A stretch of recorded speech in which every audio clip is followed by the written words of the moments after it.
Əminəm ki, eşitmisiniz. Bütünləşmək, bütünlük, travmaların şəfalandıqca bütünləşəcəksən. Bu nə deməkdir? Onu sizə izah edəcəm indi burada. Bu bizim yetişkinlik halımız olsun.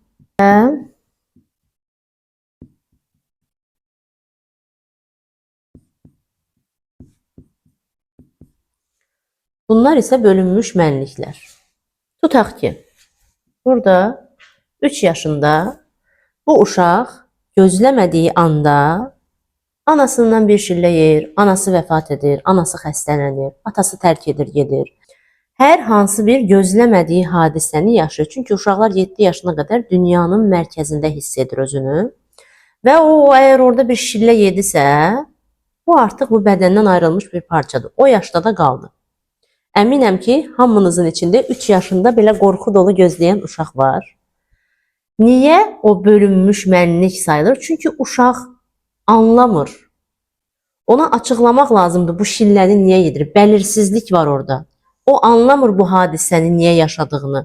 Anlamadığı üçün də o bədəndən bölünmüş bir mənlik olaraq bizim həyatımızı idarə edir. Onun o qorxusu, onun o orada yüklədiyi inam, anlam çox önəmlidir. Çünki bugünkü gündə sizin neçə yaşınız olur olsun, sizi idarə edir. Burada yüklənən inanc, burada alınan qərar.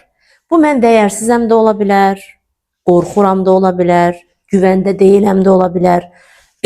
Bunu yalnızca siz bu 3 yaşındakı halınıza geri dönərək, onu içinizdən soruşaraq o uşaqdan öyrənə bilərsiniz. Başqa cür mümkün deyil. Daha sonra 5 yaşında eyni şəkildə hansısa bir hadisə yaşayır. Yenə də eyni şəkildə danlanma, döyülmə, təhqir olunma. Çünki hər yaşımızda başqa bir algıda, başqa bir idrakda oluruq. Daha çox algılayırıq valideynlərimizi, hərəkətləri, daha bir kök salır onların inancları bizə də. Bu da bir ayrı bölünmüş parçanız olur sizdən. Ona görə hamımızın içində qorxu, həyəcan, təlaş, dəyərsizlik, yetərsizlik, yüzlərlə saysaq bitməz qorxularımız var. Hansı ki bunların hamısını bu yaşlarda özümüzü inandırıb belə bir qərarlar almışıq. O qərarları unutduğumuz üçün bunlara gizli qərarlar deyilir. Daha sonra olsun 7 yaş. Artıq burada məktəbə başlayırıq. Burada müəllimələrin, sinif yoldaşlarımızın çox böyük rolu olur.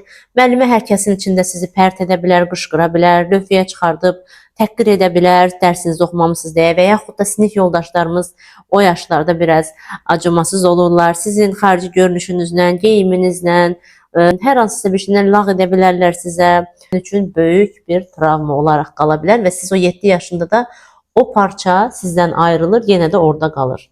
Çünki hamısında bəlirsizlik var. Niyə mənə belə davranıldı? Cavabı yoxdur. Nə zaman ki siz gedib o cavabı o uşağa açıqlayanda ki, bu yaşanılan hadisənin səninlə heç bir əlaqəsi yoxdur, o zaman o uşaq onu anlaya bilir. O zaman o dəyərsizlik duyğusu sizin üstünüzdən qalxa bilir. O uşağı şəfalandırdığınız zaman o travma tamamən sağalır və o uşaq sizə bütünləşir.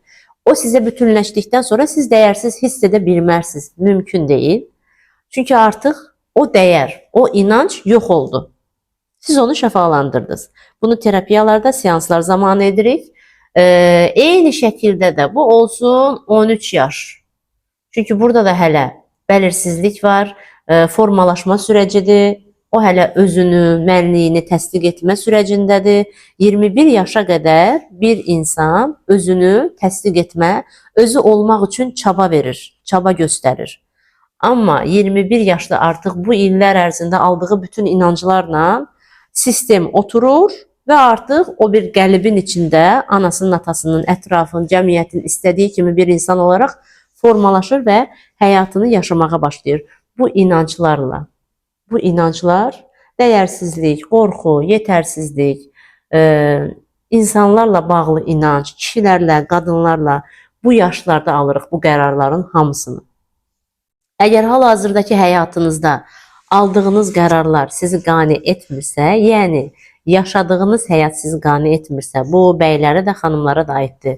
Həyatınıza girən xanımlar, həyatınıza girən bəylər, maddiyyat baxımından, iş baxımından, başarı baxımından, yəni sizi qane etmirsə, bu yaşlarınıza, baxın, bu yaşlarınıza qayıtmalısınız. Cavablar hamısı bu yaşdadır. Əgər sualı düzgün şəkildə versəz, cavabı sizə düzgün şəkildə gələcək. Yetər ki, siz o içinizdəki uşağı eşitməyə niyyət edin. Yəni o uşağı eşitməyin zamanı gəlib keçir. Gecikməyin, tələsin deyərdim hətta. Çünki onu eşitdikdən sonra həyatınız əvvəlki kimi olmayacaq.